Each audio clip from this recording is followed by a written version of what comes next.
I'm managing too many environments this morning and I'm losing my marbles. So, coffee's going to make this semi-entertaining. You're welcome. On the other hand, there's good. I'm going to leave that there. I think we're gonna try and do this. We're gonna try and do this way. So if you guys did finish the video from yesterday, right? Yep. Yeah. Yeah. Perfect. Why do I feel like you're lying to me? Sure, I finished it. Yeah, that doesn't sound, honest. Here's the deal. Thoughts, questions, challenges to the theory of Darwin, etc. What are you thinking after seeing that video? Confusing how that one computer science guy didn't agree with them after, because he really didn't have any argument. As far as like intelligent design is concerned? Yeah. Well, that's fair. On the same token, it's not like David Berlinski is buying the intelligent design argument hook, line, and sinker yet either. So, okay. What else? I just think it's interesting the shift that's going from my knowledge, years of full support of Darwinism to at least some people starting to analyze it some more with current knowledge and being like, this may not be as right as we thought it was. Right, calling Darwin into question is sort of an interesting phenomenon. Yeah. Basically, just what Britton said. It's kind of interesting that, that stuff is based on math, which is true. We've never heard about that before when we hear evolution is fact. And I've been hearing that evolution is fact for 17 years, and I've never heard that before. Actually, it may not be as factual as we want it to be. Yeah, in public school, they teach it as if that's. Yeah, that's the deal, right? There isn't any other option. Yeah. I feel like you probably get thrown out of class if you brought up this. Like in public school, if you brought this up, that's not even against it. I'd be the kid who would bring it up, by the way. They were just I'd be like, well, actually. Anyway. I thought C.S. Yeah. Lewis's quote was good. So I didn't like it when the guy in the middle was like, it's not really profound. Because I agree with C.S. Lewis. Like if you go with the point of view of science, yeah, and then nothing was ever created or with intelligent design, then our thoughts are really just chemical reactions and cells firing at different points. And so right. Nothing gives them importance. And so because we think that our thoughts are important, that comes in stuff. That idea of our mind and our intelligence does something significant. It needs a kind of grounding in something. And I think the something for C.S. Lewis that gave it grounding was the intellect and the mind of God, that made in the image thing. Okay. What else?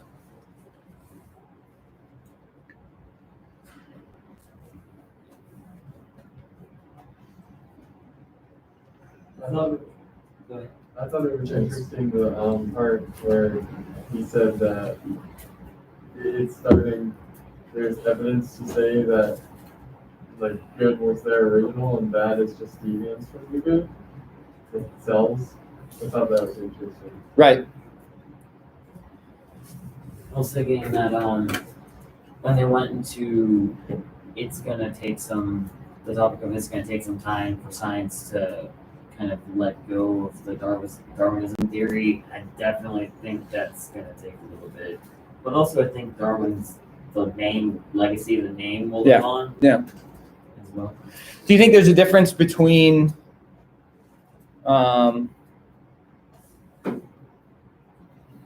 individuals like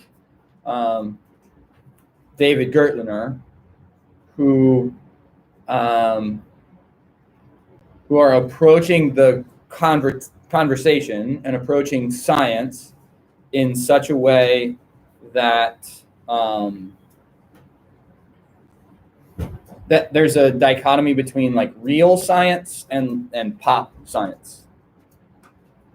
Which one was David? The math, the Yale professor. Computer science. Do you think there's a difference between quote real science and then pop science? Kind of. I feel like it's more what's like popular belief in science. Because I don't feel like a lot of scientists go out trying to prove a specific point. Okay. I feel like more often, once that point is proven, people don't, like, the general population hears that point and generally just moves on with that point being true. Okay. No matter what else they hear, if they heard it in their childhood, it is true. Like Pluto being a planet. Okay. Okay. I don't necessarily think that's in new development though. Because Sure. Even Darwin sat on this theory for years before publishing it. Right. One against what would be pop Accepted. pop science then. Do you think we hear from the segment that isn't sort of pop science or this worldview system that says science answers all of our questions, so to speak? Science is all relative. You can, like, no matter how much you study something, you never know 100%. Okay, so it's limited. I give you that. Go ahead. I feel like you got like what you said about public schools, how they would like say this is fact. I feel like that's kind of indoctrination into a theory, and so when you're being indoctrinated into something, there's not much room for thought around other things unless you are like, yourself seeking it out rather Sure. than being told knowledge and then accepting it. Right. So I'm thinking about somebody like Neil deGrasse Tyson, right? Who's one of the leading voices we hear in sort of mainstream American culture when it comes to science, but clearly rooted in a position that Darwin and things like the Big Bang are clearly accurate.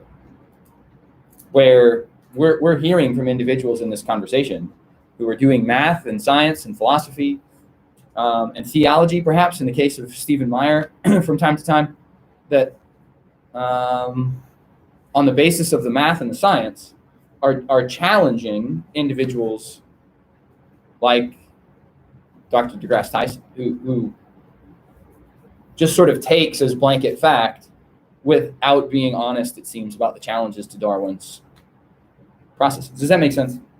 We don't hear this. So my question is, why don't we hear this? What do you think? Because it goes against common belief. Okay. Why don't we hear what specifically? Why don't we hear these challenges to Darwin? They're higher level of understanding that over time things change. It's Okay. easier to say than well actually no. But Fair. and this is Okay. I mean, since people already have a base understanding in like the Darwin theories that these challenges are just viewed as irrelevant because they're false. So I think they're kind of surprised. What do you think makes them viewed as irrelevant? What do you think makes society view some of these challenges, like intelligent design, for example, as irrelevant or something like that? I think a lot of people just think it's a like plot. Thank you. Like just something to say and put out there. Just it doesn't have anything to back it up or any relevance. Why do you think it gets relegated that way, though? Because that's how it's been taught and seen. I think a lot of times.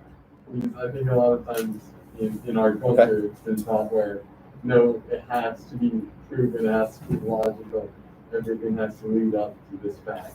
But we're running into a case where Darwin's not even proven, right? but the challenges to like proof are shared. No, that's fair. Right. So I think it is. So okay, that all right. Because that's the way it's taught in schools. Sure. They forget the word theory. they forget Yeah. the word theory. I agree. The challenges to Darwin are known. Why are those challenges sort of brushed over, whereas the same kind of credit isn't allowed for an argument like intelligent design or something like that? I would say that it's not as well. I would argue that it's not as well known. I could be very well wrong, but That's fair. It's Perhaps. largely public opinion. It's not very disputable. Okay. At least.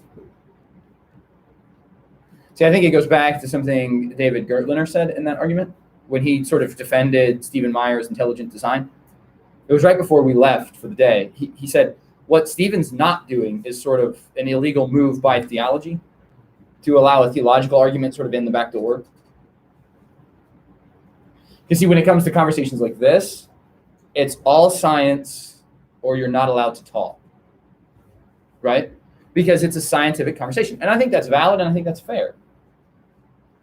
What things like intelligent design or challenges to Darwinism sometimes get pigeonholed to being are theological challenges, and that's not science, so it's not allowed in the conversation. Right? Like the Bible. Yeah, absolutely. So go back to the Ken Ham, Bill Nye debate. As much as Ken Ham knew scripture and what he was talking about, they're not talking about the same subject matter, are they? Bill Nye is talking science and philosophy, and Ken Ham's talking theology and revelation. And those two things don't always talk well together, right? So there has to be some sort of common ground and some sort of common understanding of this is what we talk about, and this is what is sort of accepted, and this is what the ground rules are. Is that making sense? Right? Which is why I think it's so important for somebody like Stephen Meyer to do the work he's doing on intelligent design. Or somebody we're going to look at next week, Dr. James Tour. Actually, maybe we'll just do that today. Who does a lot of work in organic synthetic chemistry. I don't even get the title. When he explains what he does, like I get it. He makes graphene nanocars. Right? He arranges sheets of carbon into graphene. Well, he arranges carbon into graphene sheets and then turns those things into cars that are powered by light. Yeah? And then he races them. You know, This is part of what he does. Well, he teaches at, I think, Rice University is where he teaches. The whole thing is made out of graphene, isn't it? Yeah, right. Yeah, I believe so. It'd be like billions of dollars. No, It- graphene isn't. Graphene, not graphite. Yeah. It's expensive stuff. Yeah. Yeah. I don't know if it's that expensive, but it's ridiculous, right? But he's doing all this stuff, and then he's doing things for like medical research, and he's doing stuff for like, what if we could organically, not by introducing chemicals or whatever, modify foods or target specific medical treatments to take DNA out of certain. Well, what if we could take the DNA out of coronavirus? You basically render it inert. Well, it's the same kind of practice, right? And research like what he's doing has led people to doing that with cancer treatments. So there are some cancer treatments that basically just target the DNA in the cancer and kill it or take it out. So then the cancer can't replicate. It's fascinating stuff. Anyway, he does all this and then he goes, okay, so let's go back to the way the world was before life. And let's talk about how we went from no living organisms and just a organic mess of chemicals to living organisms. And we'll do that. We'll do that next. That's actually a lot of fun. And what he presents in that is basically a case for how did we get living organisms like cells? How do you take the raw chemicals and organize them into living cells so that they function, right? And he's doing all that pre-life work to go, how did we get from primordial soup to living organisms? We'll do that next. That's a ton of fun. It's actually really, really eye-opening. And he's a fun guy to listen to. He gets kind of fiery. It's really entertaining. But he has a segment, I think in the lecture I'll show you, he's got a segment about sort of signing a dissent from Darwinism document, or maybe it's in one of his other ones that I've listened to. But basically he and a group of scientists have basically said Darwin's theory needs more proof, and they're getting blackballed by a huge percentage of the scientific community. Because there's this, and here's what I want you to hear in this. And I think this is David Gertliner's struggle, just to be totally honest with you. There's a difference between science and scientism. There's a difference between I listen to science and I listen to philosophy and theology and I listen to these things and I orient my world and my understanding and I let the questions be asked and I seek for answers. And it's getting way too hot in here.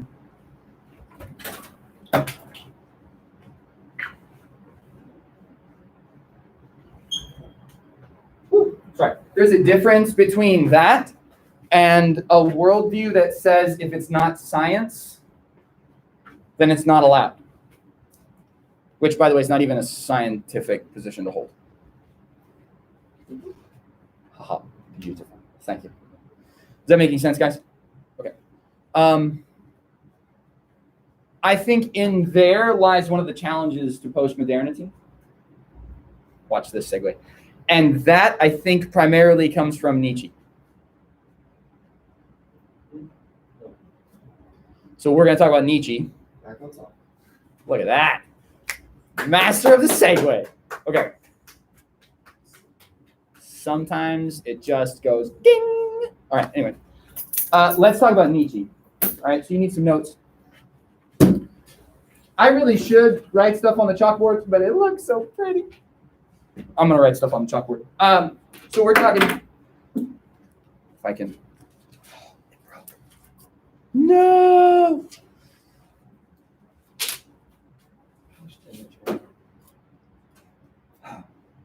Okay, we're going to talk Nietzsche. Man, that was left-handed too.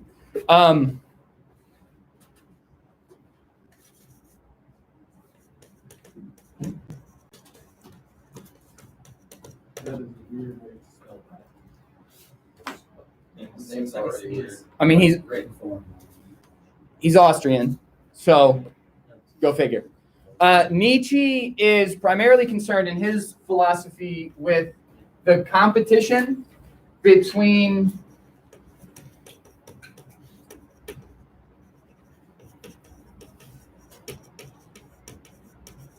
the rational and the irrational in human experience, in human understanding, and in human behavior. So first, he says that to be completely honest, there's too much rationality.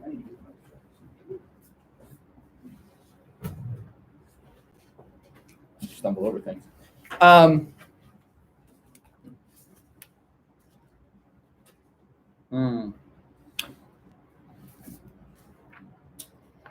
Wrong book. The question is, which book is it in? For sure not in this one. It would have been a lot easier if you said which book was the right book. Because then we could have just said that. Bummer. Which book? I'm going to try and find the book. It's always the last place you look. Gee, thanks, Well, man. The armor. Well, yes. I mean, He's not wrong, but it's not helpful. I mean, I never said I was helpful. you could keep looking for it. Okay? Technically. Until you found it, you're looking at a place which you make it always. But yeah, usually it's there. Okay, anyway, we're just going to get back to Nietzsche here for a second. Where did I put this strip? It's on the desk. No, my chalk. Oh, you're I don't know. Yo, I On have your these mornings stand? all the time. This is me every day. It's like how I have a package of Hey, bread now. thankfully it's Friday. Get this out of my system now. Just blame everything Okay. on Friday. He says that despite what he's, well, despite what he's going to go on to say in his philosophy, he says there is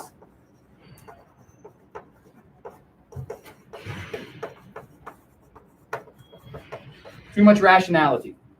Well, and I think when he says that, we could do one of these. There's too much rationalism. There's too much only things that are rational apply in the world of Nietzsche's day. Okay? He wants a little more disorder. Actually, he goes on to say that. He says that there is no cosmic order.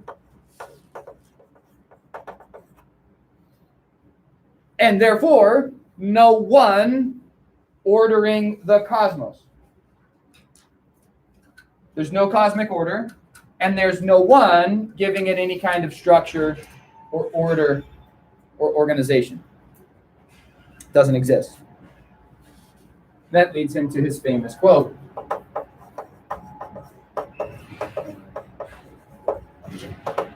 God is dead. Science and Europeans, he says, have killed him.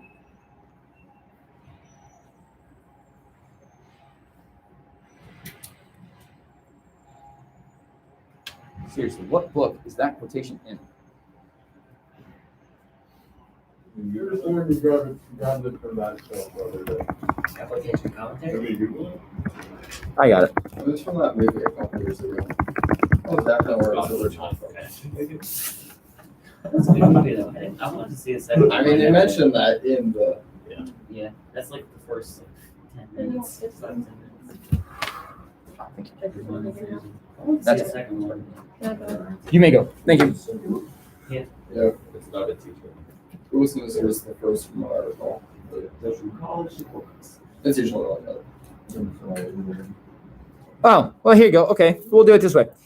He says this. Christianity was from the beginning, essentially and fundamentally, life's nausea and disgust with life, merely concealed behind, masked by, dressed up as faith in another or better life. It seems like an oversimplification. Ever. Yeah. He says,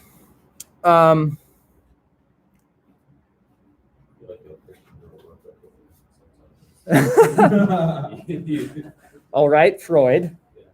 He says, when we hear the ancient bells growling on a Sunday morning, we ask ourselves, is it really possible? For this, a Jew crucified 2,000 years ago who said he was God's son. The proof of such a claim is lacking. Certainly, the Christian religion is an antiquity, projected into our times from remote prehistory. And the fact that the claim is believed is perhaps the most ancient piece of this heritage.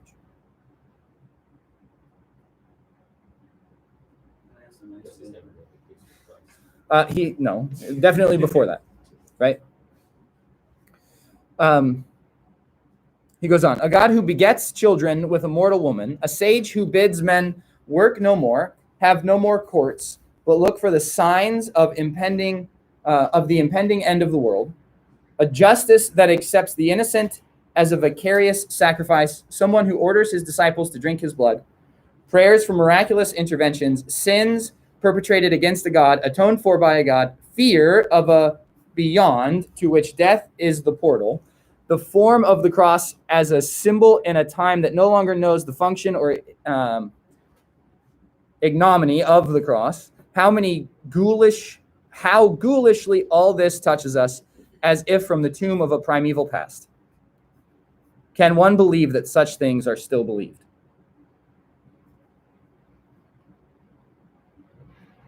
That seems like a lot of opinion with no reason. He believes it ridiculous that people would believe Christianity. Because we saw this in the video yesterday, where somebody like Stephen Meyer looks and sees design and then dissent from design. Nietzsche looked at the world and saw that. Like Gertlener looks at the world and says, I see a mess. And when I look at the mind of man, I see a bigger mess. Somebody who's just as likely to do evil as well as good, perhaps even more so. Well, he said bad, not evil, but you get the idea. So too did Nietzsche. See, Nietzsche surveys the world around him and he says, there is no cosmic order. It's just chaos and mess.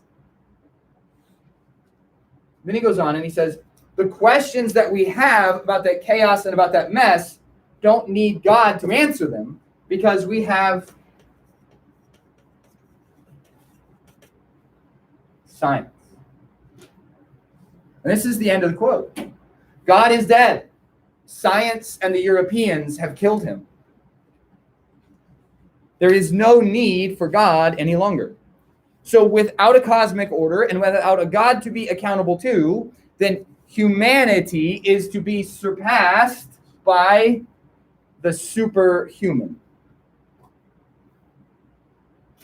Nietzsche literally calls it the Superman.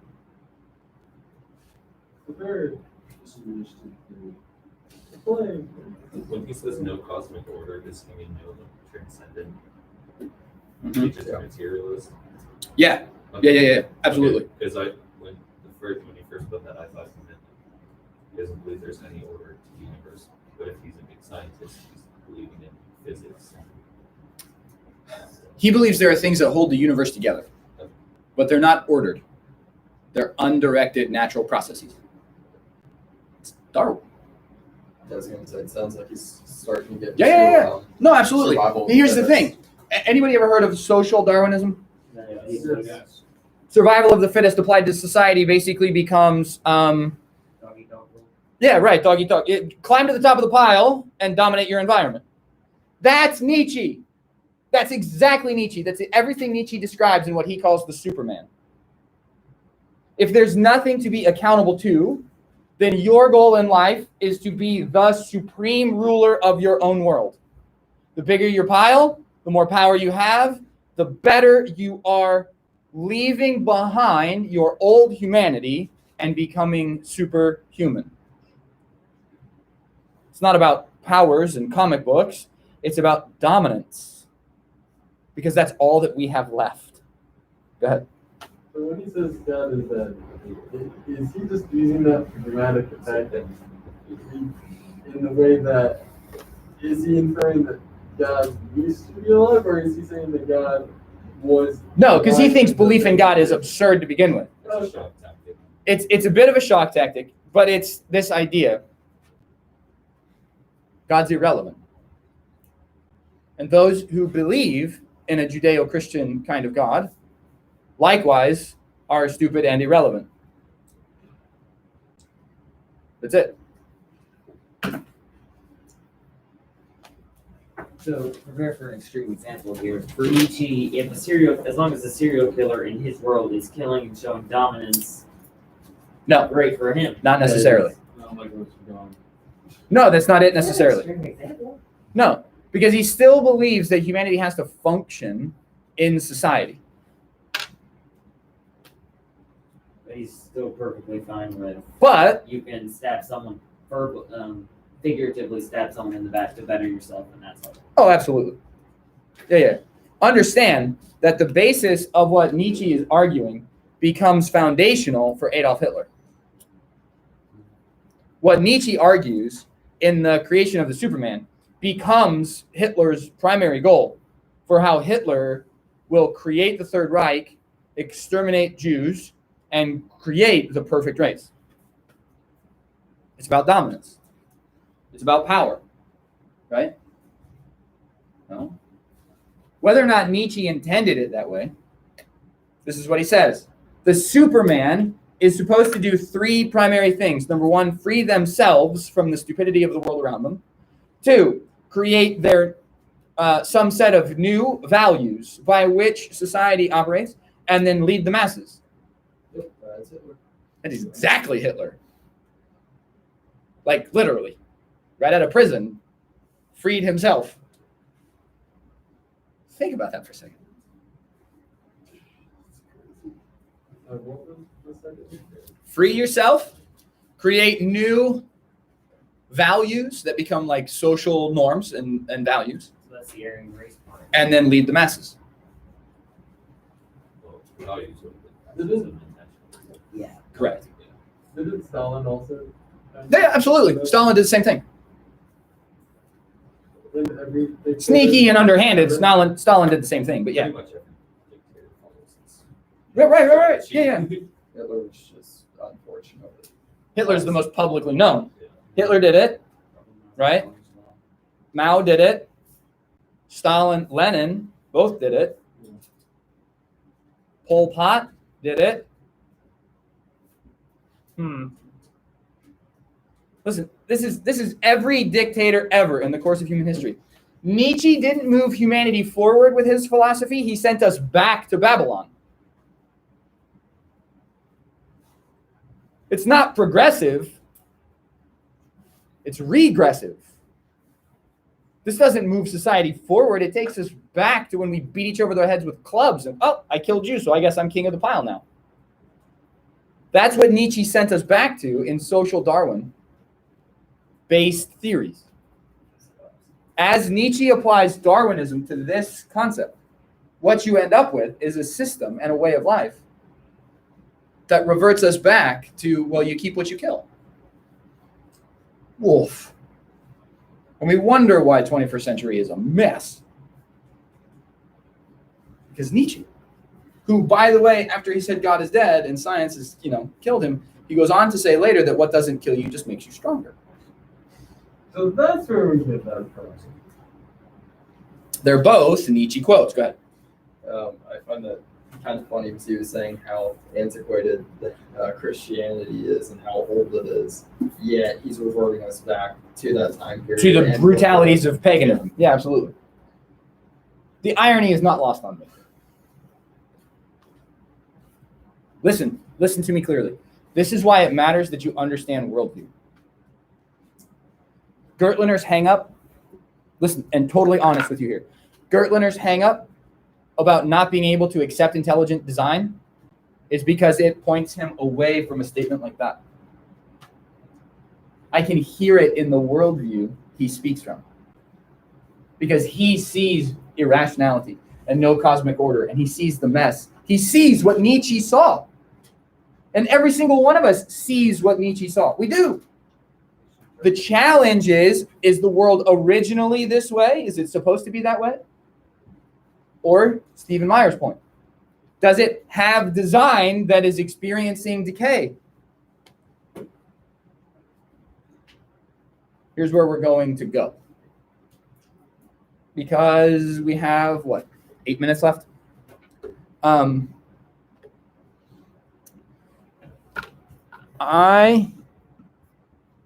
want you guys to do this. I want you to do it on your own because I want you to take notes, okay? So for once in your lifetimes, I'm actually going to ask you to do something over the weekend.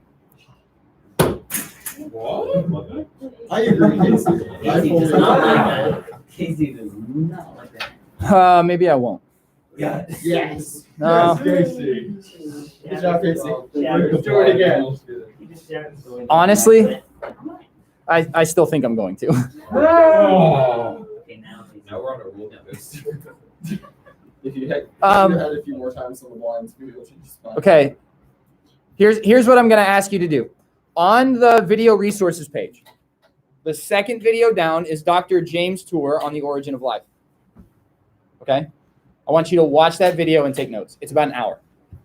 An hour? Yeah, it's 58 minutes. Okay?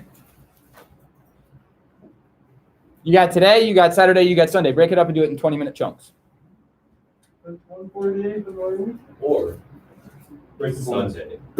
Or just 60 minutes. or just cram it in Sunday between 11 and midnight, Monday.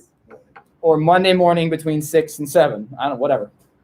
Or It is now. 3 to 4 o'clock. Thanks, man. Hey, my grade's going up if I do it. So. Oh, yeah. I want you to watch the video from James' tour, or at least listen to it. Taking notes would be fantastic. Okay? But you at least need to play it in the background and listen to it. Pull it up on your phone and just let it run while you're doing whatever. I don't know. Go for a run. Go for a run this weekend and listen to it. Okay. Do 4 miles. You'll get at least 25 minutes out of Join it. cross country and track while you're at it. Okay. Track, yes. Cross country, not Good. either. All right. That's where we're leaving off. Thanks, guys. To all my Google Meets people. Thank you. Thanks, guys. Have a good weekend. Hello. See ya. Bye. Sounded like Kim had a question. Just kicked him. No, you didn't have a question.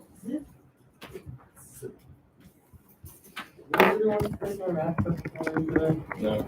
I'm good. What's it over? I got 3 tests all day already. I'm Nah. It was worth a try. Ah! I wholeheartedly agree with that. That's about how I feel right now.